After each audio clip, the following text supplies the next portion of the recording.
এই ঈদ নাই, দুইটার বাইরে ঈদ নাই, এই কথাটা কিন্তু আমরা বেশি শুনি না আমরা?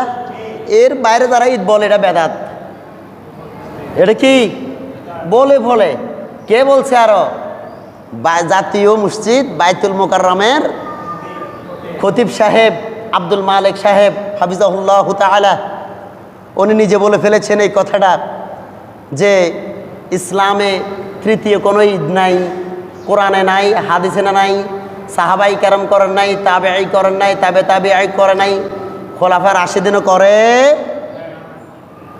আজকে আমি এই ব্যাপারটাই কথা বলবো, কারণ আমরা তো স্পষ্ট হয়ে যাচ্ছি, কি করব কি মানব সেটা আমরা বুঝতে পারতেছি না।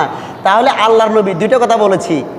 আল্লাহ সূরা তওবার 128 নম্বর আয়াতের মধ্যে বলেছেন, তোমাদের কাছে আমি এমন একজন ব্যক্তি পাঠিয়েছি যে তোমরা কষ্ট পাইলে তিনিও কষ্ট পান। আর আল্লাহ নবী নিজে বলতেছেন যে আমি যে সময়টাতে জন্মগ্রহণ করেছি এর চাইতে মূল্যবান সময় আর নাই, আর আসবেও না। এই যে কথাগুলি ব্যাপারে ওলামায়ে কেরাম, মুহাদ্দিসিনে কেরাম, মুফাসসিরিনে কেরাম, ফকিহবিদরা আলোচনা করেছেন না, গবেষণা করেছেন না? আমাদের মতো ঠুনকো মৌলবি তো না। ইমাম তিরমিজি রহমতুল্লাহ আলাই আমাদের মতো কাঠমোল্লা না। ইমাম তিরমিজি রহমতুল্লাহ আলাই তিনি এই মিলাদুন নবীর উপর একটা বাব লিখেছেন, আলহামদুলিল্লাহ বলেন।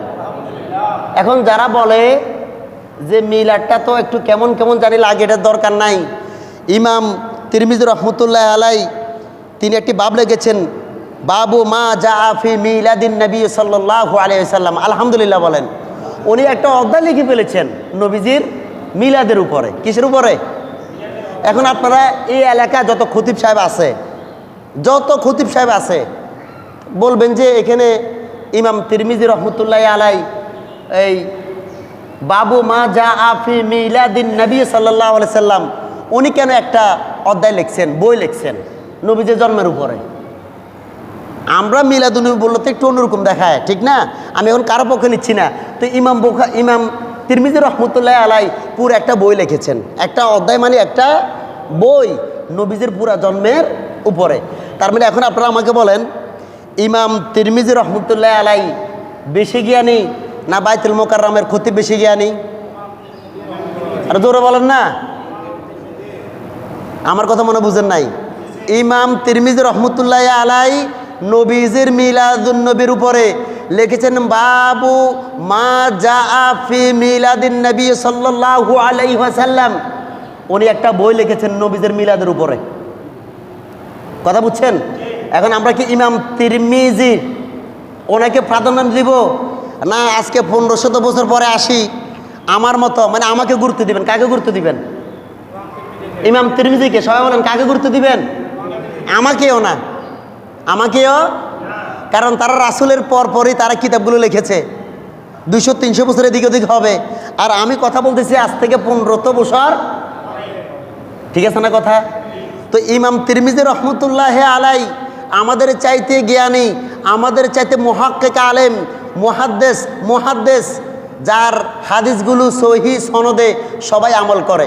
এখন ওই জ্ঞানী ব্যক্তি যদি রসুলের মিলাদের উপরে অধ্যায় একটা যদি লেখে, আর আমি যদি আজকে যদি বলি এটা জায়েজ নাই, আপনারা আমাকে ধরতে পারবেন না নেক্সট টাইম? আমি না, আমার মতো যারাই আসো ধরতে পারবেন না? বলে যে এমনি জিজ্ঞেস করবেন, বলে হুজুর ইমাম তিরমিজি বেশি জ্ঞানী না আপনি বেশি জ্ঞানী? যারা প্রশ্ন করবেন আমাকে, ধরেন আমি এই কথাটা বলে ফেললাম আজকে আপনাদের এখানে, আমি ওই ইমাম সাহেব বলবে ইমাম তিরমিজি রহমতুল্লাহ আলাই অবশ্যই উনি জ্ঞানী, উনি আলেম, ওনার কথা সত্যি হবে। তো উনি যে একটা বাব লিখেছেন, একটা অধ্যায় লিখেছেন, বাংলায় অধ্যায় বলি, উনি তো অধ্যায় একটা লিখেছেন নবীজির মিলাদের উপরে। ব্যাস, এবার আমিও ধরা, আর আমার মতো যারা আছে তারাও চুপ থাকবে। তারা কি থাকবে? তখন তারা এটা উত্তর দিবে, সমাধান দিবে। আপনারা 12 তারিখে তো লাফালাফি করেন, বিরিয়ানি করেন, হালুয়া করেন, রুটি করেন, এইগুলো তো কেউ করে নাই। এই ব্যাপার এটা নিয়ে আর কোনো ঠেলাঠেলি নাই। কিন্তু ব্যাপারটা হলো 12 তারিখে আমরা যে একটা জুলুস করি বা নাস্তার তবারকের ব্যবস্থা করি, এটা 12 তারিখ কেন হবে? এবার আসেন, মানুষ মারা গেলে 40-এ হয় না? ওদের দুঃখ আপনারা 4 দিনে কেন করেন, 40 দিনে কেন করেন? মানে ওই দিনটা কেন 40 দিনে হতে হবে? এটা 8 পিস করে করেন না। আচ্ছা এবার আপনারা বলেন তো ভাই, এই যে 40 দিন বা 4 দিন আমরা এটা কিন্তু মনে রাখি না। মানুষের তৌফিক হয় 40 দিন পরে বা 45 দিন পরে বা 2 মাস পরে বাবার ইসেল বাবা বা মায়ের ইসালে সব খাওয়ালে কোনো সমস্যা।